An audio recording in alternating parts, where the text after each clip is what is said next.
Praise the Lord. सबको जय मसीह की। यीशु मसीह के नाम में मैं आप सबको स्वागत करती हूँ। मेरा नाम रंजिता साहा है और मैं नेपाल से हूँ और मैं एक हिंदू फैमिली से प्रभु में आई हूँ। मुझे अभी प्रभु में आए हुए तो 10-11 साल हो चुके हैं, लेकिन मैं आपको बता दूँ, मुझे अपने परमेश्वर को जानते हुए मात्र 2.5-3 साल ही हुए। उससे पहले मैं अपने परमेश्वर को नहीं जानती थी कि मेरा परमेश्वर कितना भला परमेश्वर है और कितना ज़्यादा प्यार करने वाला परमेश्वर है। और जब मैं प्रभु में नहीं थी उस समय, और जब मैं प्रभु में आई, जब मैं प्रभु को नहीं जानती थी उस समय, मैं बहुत ही गुस्से से और नफरत से भरी हुई थी। मेरे हृदय में बहुत ही बदला का भावना था। मैं अपने पिताजी को बहुत नफरत करती थी और उनसे मैं बदला लेना चाहती थी, क्योंकि जब मैं 2 मंथ्स की थी तो मेरे पिताजी ने मुझे मारने के लिए बेहोश का इंजेक्शन लगाया था। और उन्होंने ऐसा क्यों किया ये मुझे पता नहीं। शायद उन्होंने सोचा होगा कि ज़्यादा बेटियां हो गई है। वी आर ओनली 4 सिस्टर्स और मेरे एक भैया तो थे, लेकिन जब वो 20 या 28 में पहुँचे तो उनकी डेथ हो गई। और जब पिताजी मुझे इंजेक्शन लगाते थे तो ये बात मेरी मम्मी जी को पता नहीं होता था, क्योंकि मेरी मम्मी एजुकेटेड नहीं है, लेकिन मेरे पिताजी तो एक गवर्नमेंट ऑफिसर है। तो जब मैं 2 मंथ्स की थी तो मेरे पिताजी मेडिकल कोर्स भी कर रहे थे, तो उन्होंने इंजेक्शन लगाना सीखा था और वो मुझे लगाते थे। और जब पिताजी मुझे इंजेक्शन लगाते थे तो मेरी मम्मी हैरान होती थी मुझे देखकर कि अचानक इसे क्या हो गया, क्योंकि मैं बेहोश जैसे पड़ी हुई रहती थी और कुछ चाल भी नहीं करती थी। और जब मेरे होश भी खुलता था तो मैं इतनी वीक पड़ जाती थी कि मैं मूव भी नहीं कर पाती थी, मैं बस देखती रहती थी। और मेरी मम्मी मुझे बताती है कि मेरे हालत ऐसा हो गया था कि मैं अपने मदर का मिल्क भी पी नहीं सकती थी। तो मेरी मम्मी मिल्क में कॉटन को डुबाकर मेरे मुंह में बूंद बूंद करके डाल देती थी, तो मैं इसे खाती थी। तो आप ही बताइए, जब एक 2 मंथ्स के बेबी को 4-4 बार बेहोश का इंजेक्शन लगाया जाए तो क्या उसे बचने का कोई आशा होता है? बिल्कुल भी नहीं होता। लेकिन मैं आपको बता दूं, मैं नहीं मरी, मेरे प्रभु ने मुझे बचाया। उस टाइम तो मैं प्रभु में भी नहीं थी, लेकिन मैं आज जान पाती हूँ कि मेरे प्रभु ने मुझे बचाया।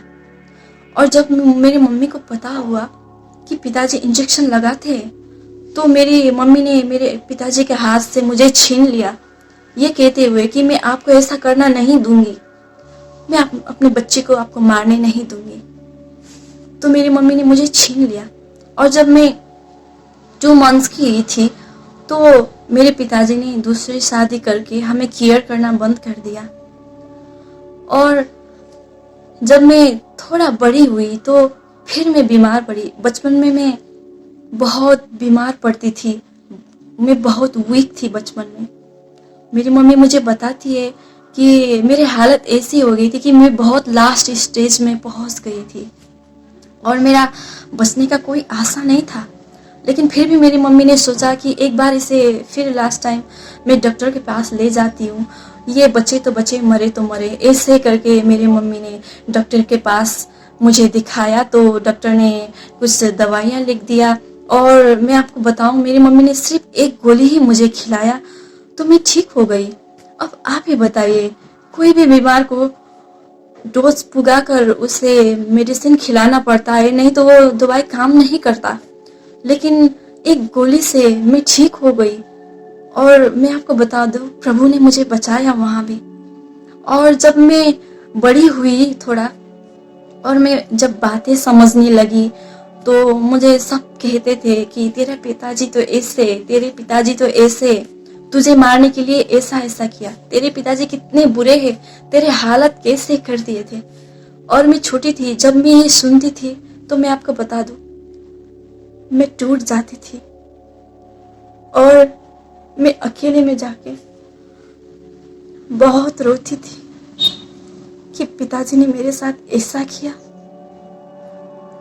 और ये सुन सुन के मेरे माइंड में पिता का एक गलत इमेज छप गया था। मैं सोचती थी, मुझे लगता था कि पिता कहाँ अच्छे होते हैं, पिता अच्छे नहीं होते, पिता बुरे होते, पिता स्वार्थी होते। उनको सिर्फ बच्चा पैदा करके इसे छोड़ देना ही आता है। उन्हें अपने बच्चे और बीवी को संभालना नहीं आता। उनके हृदय में अपने बीवी और बच्चे के प्रति कंपैशन और लव नहीं होती। वो कठोर होते हैं। पिता मम्मा को चीटिंग करते हैं। वो अपने बच्चे से कैसे प्यार कर सकते हैं? वो अपने बच्चे से प्यार नहीं कर सकते। उनको सिर्फ अपने बच्चे को मारना ही आता है। मैं ऐसा सोचती थी और मैं छोटी थी, फिर भी पिताजी के प्रति मेरे अंदर इतना बदला का भावना पैदा हो गया था। मैं सोचती थी अगर मैं बड़ी हो जाऊं तो मैं बड़ा इंसान बनकर मैं अपने पिताजी को अपने पैरों में झुककर माफी मांगने वाला बनाऊंगी। अगर वो मेरे पैरों में झुककर माफी भी मांगे तो भी मैं उनको माफ नहीं करूंगी। मैं उनको लात मारकर भगाऊंगी। मैं ऐसा सोचती थी। इतना ही नहीं, जब मैं प्रभु में आई तो फिर भी ये थॉट्स मुझ में थे। अब ये थॉट्स मुझ में क्यों थे मैं आपको बता दूं। क्योंकि मैंने अपने परमेश्वर को नहीं जाना था। मुझे ये पता नहीं था कि मेरा परमेश्वर मुझे कितना ज़्यादा प्यार करता है और मेरा परमेश्वर ने मेरे कितने अपराध को क्षमा किए हैं। मैं ये नहीं जानती थी। और जब मैं बड़ी हुई तो मुझ में ऐसा कैरेक्टर का डेवलप हुआ। मैं बहुत ही गुस्से से, बहुत ही नफरत से, जलन से भरी हुई थी और बहुत ही एटीट्यूड मुझ में था और झुकना तो मुझे बिल्कुल पसंद ही नहीं था। मैं अपने आप को हारते हुए और पीछे होते हुए मैं देख नहीं पाती थी। मुझे लगता था, मैं सोचती थी कि मैं क्यों झुकूं, मैं क्यों चुप रहूं, मैं क्यों अन्याय सहूं। लेकिन जब मैंने यीशु की तरफ देखा तो मैं हैरान हो गई, क्योंकि मैंने देखा सृष्टिकर्ता परमेश्वर को खुद अर्थ पे आकर हमारे लिए झुकते हुए और अन्याय सहते हुए। अब आप ही बताइए, क्या किसी के अपराध के बदले हम पर थूका गया है? क्या किसी के अपराध के बदले हमने अन्याय सही है? क्या किसी के अपराध के बदले हमने अपना बदन तोड़वाया है? नहीं ना। लेकिन जीसस को देखिए, उसने हमारे अपराध के बदले ये सब सहा। उसने अपनी जान दिया और अंत में फिर हमें माफी भी दी कि हे पिता, इन्हें क्षमा करिए, नहीं जान रहे कि ये क्या कर रहे हैं। और मेरे मन में बहुत क्वेश्चन होता था कि क्यों क्यों क्यों।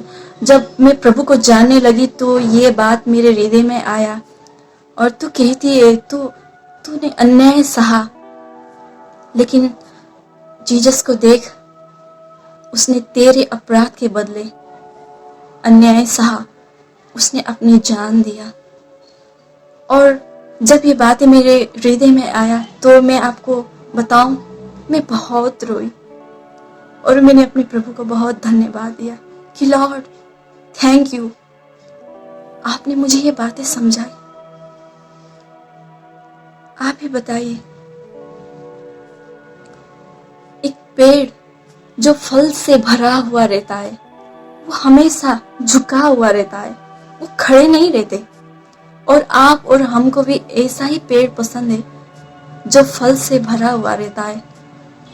अब मुझ में इमेच्योर की तरह ये क्वेश्चन नहीं है कि क्यों क्यों क्यों मैं ही क्यों अन्याय सहूं। और जब मैं प्रभु को नहीं जानती थी तो मैं लगी पड़ी थी अपने पिताजी से बदला लेने और नेपाल की सबसे बड़ी डिज़ाइनर बनना चाहती थी। मैं सोचती थी कि मैं नेपाल की सबसे बड़ी डिज़ाइनर बनूंगी, क्योंकि मुझे अपने पिताजी को दिखाना था कि बेटियां भी कुछ कम नहीं होती। तो मैं मन ही मन सोचती थी कि पिताजी, मैं आपको बड़ा इंसान बनकर दिखाऊंगी। आपने मुझे मारने की कोशिश की थी, है ना? इसके लिए आपको बहुत ही खेद महसूस होगा। मैं सोचती थी एक ना एक दिन तो मेरे पिताजी मेरे पास ज़रूर लौटेंगे। तो जब वो मेरे पास लौटेंगे तो मैं अपने घर में पैर रखने की जगह तक नहीं दूंगी।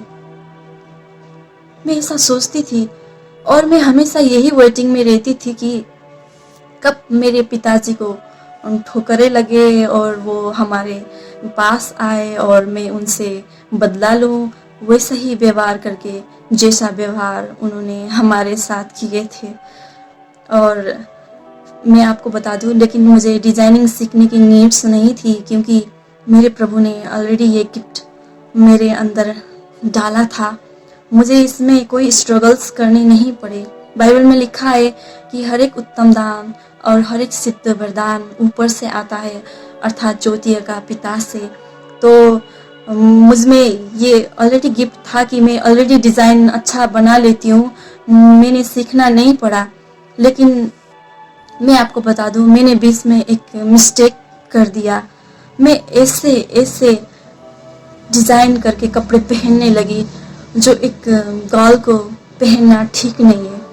मुझे इतना तक पता नहीं था कि कपड़े भी डिसिप्लिन वे में पहना जाता है।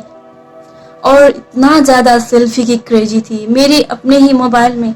मेरे अपने फ़ोटो 3000 4000 फ़ोटोज़ होते थे, और कोई भी फ़ोटोज़ ऐसे नहीं होते थे पूरा दुपट्टा से बॉडी कवर किया गया हो। मैं ऐसे ही कपड़े डिज़ाइन करती थी जिसमें बॉडी दिखता था, क्योंकि मुझे सिंपल कपड़े पहनना बिल्कुल पसंद नहीं था। और मैं ऐसे कपड़े पहनती थी, और स्लीवलेस पहनना तो मेरे लिए बहुत नॉर्मल थिंग था। हम सिस्टर्स को ना अपने वेयरिंग्स में बहुत ध्यान देना है। हमें ऐसा कपड़ा पहनना नहीं है जिसके द्वारा हमारे परमेश्वर को नाम का निंदा हो। आप सोचते होंगे मैंने सिर्फ कपड़े ही ऐसे पहने हैं, मैंने किसी के साथ गंदे काम नहीं किए। मैं आपको बता दूं, मैं भी ऐसे ही सोचती थी, मैंने सिर्फ कपड़े ही ऐसे पहने हैं, मैंने किसी के साथ गलत काम नहीं किए हैं। लेकिन बाइबल में क्या लिखा है, क्या आपको पता है? बाइबल में लिखा है, पाप करने की परीक्षा निश्चय आती है, लेकिन धिक्कार उन्हें जिसके द्वारा वो आते हैं। चलो हम तो ऐसे ही कपड़े पहनकर बाहर निकल जाते हैं बॉडी को दिखाकर, लेकिन उन भाइयों को क्या जो देखकर पाप में गिरते हैं। माय डियर सिस्टर्स, तो उनके ठोकर के कारण तो हम ही बने हैं ना, जो हमें ऐसे कपड़े पहनती है। मैं आपको बताऊं, जब मुझे पता चला कि प्रभु को ऐसा कपड़ा पहनना अच्छा नहीं लगता, ऐसे कपड़ों से हमारे परमेश्वर को ऑनर नहीं मिलती, तो मैंने प्रभु से माफ़ी मांगी। Lord, I am so sorry, मैंने गलत कपड़े पहनकर आपका नाम का निंदा होने दिया। अब बस बहुत हुआ, अब मैं इससे ज़्यादा मैं आपके नाम का निंदा होने नहीं दूंगी। तो मैंने वहाँ से एक निर्णय लिया कि लॉर्ड, मैं आपसे ऐसा कपड़ा कभी भी नहीं पहनूंगी जिसके द्वारा आपका नाम खराब हो, लेकिन मैं ऐसे कपड़े पहनूंगी कि मेरे कपड़े के द्वारा भी आपको महिमा मिले। हमें किसी के ठोकर के कारण नहीं बनना है। और मेरे जीवन में ऐसे ही बदलाव नहीं आया। 7-8 साल तक मैं अंधकार में रही, मैं अपने परमेश्वर को नहीं जानती थी। मुझे ये पता नहीं था कि परमेश्वर के साथ भी समय बिताया जाता है। मुझे ये भी पता नहीं था कि परमेश्वर भी बात करते हैं, क्योंकि जिस भगवान को मैं पहले फॉलो करती थी, मैंने जीसस को भी ऐसे ही समझ के रखा था। लेकिन बाद में मुझे पता चला कि मेरा परमेश्वर देखने वाला, सुनने वाला, बोलने वाला और जवाब देने वाला एक जीवित परमेश्वर है। लेकिन मैं आपको बताऊं, एक बात मेरे हृदय में थी। भले ही मैं अपने परमेश्वर को नहीं जानती थी, लेकिन एक बात मेरे हृदय में थी। मैं सोचती थी, और जो कुछ भी हो जाए, मैं सबको छोड़ने के लिए तैयार हूँ, लेकिन मैं अपने प्रभु को छोड़ने के लिए बिल्कुल तैयार नहीं हूँ। ये बात मेरे हृदय में थी, और मैं हमेशा डरती थी कि मैं एक झूठे प्रीचर के बस में पड़कर मैं अपने परमेश्वर से दूर ना चली जाऊं। और मैं यूट्यूब के प्रचार में इतना बिलीव नहीं करती थी, इसीलिए क्योंकि मैं डरती थी। मैं सोचती थी कि यूट्यूब पे बहुत ही झूठे प्रचारक आ गए हैं। हाँ, ये बात सही है, आ गए, लेकिन सब झूठे नहीं है। और आप तो जानते हैं कि प्रभु हमारा हृदय को जानता है। मैं डरती थी कि मैं प्रभु से दूर ना चली जाऊं, और प्रभु ने मुझे एक सही कलीसिया में जोड़ा, ब्रदर सूरज के। और मैं एक दिन उनका वीडियो देख रही थी, और उससे पहले मैं कभी भी नहीं देखती थी वीडियो। तो एक दिन मैं देख रही थी तो मैं अचानक मैं रोने लगी और मैं बहुत रोने लगी और मेरा रोना बंद ही नहीं हो रहा था। मैं बस रो रही थी और उस टाइम तो मुझे पता नहीं हुआ कि मुझे क्या हुआ था, लेकिन आज मैं जान पाती हूँ कि वो टच ऑफ गॉड था। तो मैं जान गई कि ये झूठा प्रचार नहीं है, ये सच्चा प्रचार है। क्योंकि मैं जब उनके वीडियो ढूंढ ढूंढ कर देखने लगी तो मैं जितना वीडियो देखती थी कि उतना ही हर बार मुझे रोना ही आता था और मैं उतना ही प्रभु की तरफ और बाइबल की तरफ में ड्राइव हो रही थी और मेरे अंदर प्रभु के प्रति बहुत ही ज़्यादा भूख प्यास बढ़ने लग गया था। और मैं इतना वीडियो देखने लगी कि मैं अपने काम की जगह पर मैं दिन भर वीडियो देख लेती, वचन सुनती थी। और जब मैं वचन सुनना बंद कर देती थी तो मैं नोट्स साइड में रखती थी और वचनों को याद करती थी। और जब मैं नोट्स वचन को याद करना बंद करती थी तो मैं वर्शिप के सॉन्ग लगा देती थी और प्रभु को वर्शिप में करती थी। मैंने अपने आप को खाली नहीं रखा, 1 मिनट भी खाली नहीं रखा। मैंने अपने आप को बहुत बहुत वचन से भरा। और एक दिन तो ऐसा हुआ, खाते पीते सोते उठते और नींद से उठते उठते भी मेरे माइंड में वचन चलता रहता था।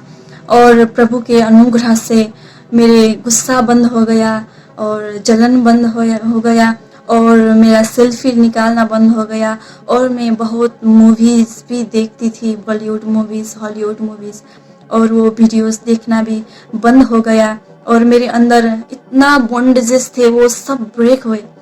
अब इसका मतलब ये नहीं कि मैं अब पूरी तरीक़ा से सिद्ध हो चुकी हूँ, क्योंकि मैं अपने आप को निहारती हूँ तो बहुत कमजोरियाँ दिखती है। लेकिन मैं ये कह रही हूँ कि पहले से बहुत हद तक प्रभु ने मुझे बदला है और जितने भी मेरे अंदर वर्ल्डली डिजायर्स थे वो खत्म हो गए। और अब जब मैं अपने पिताजी को देखती हूँ तो मुझे उनसे इरिटेट नहीं होता, मैं अपने पिताजी को प्यार करती हूँ। और मैंने सोचा भी नहीं था कि मेरे पिताजी हमारे पास आएंगे। और मैं आपको बताऊं, वो हमारे पास आए और हमने उनको माफ़ी दिया और अब हमारे पिताजी के साथ एक अच्छा रिलेशन है। मैं आपको एक पैराबल बताना चाहती हूँ जो जीसस ने कहा है। एक बेटे ने एक पिता के विरुद्ध में पाप किए। उसने अपने पिता के आधा संपत्ति को लेकर दूर देश को चला गया और सारा संपत्ति उसने वहां कुकर्म में खत्म कर दिए। और जब उस देश में अकाल पड़ा और उसको बहुत ठोकरें लगी वहां, तो उसने निर्णय लिया कि मैं अपने पिताजी के पास लौटूंगा। और जब वो आया तो मैं आपको बताऊं, पिता वहां अपने बेटे को जज करने के लिए ऐसे खड़े नहीं थे कि रुक, तूने मेरे सारे पैसे कुकर्म में उड़ा दिए, तूने एक अच्छा बेटा होने का फर्ज नहीं निभाया है, तू बेटे कहने के योग्य के नहीं है, तो चले जा यहाँ से।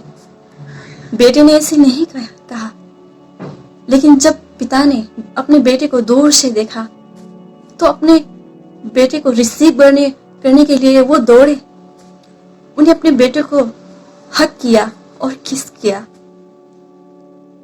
मैं आपको बताऊं, ये स्वभाव किसका है जो इतने अपराध करने के बाद भी प्यार करता है, माफ करता है, रिसीव करता है। ये हमारा सृष्टिकर्ता परमेश्वर का स्वभाव है। वो हमें प्यार करता है बहुत, हमें अपराध को क्षमा करता है। और मैं आपको बताऊं, यही स्वभाव मेरे प्रभु ने मेरे अंदर डाला।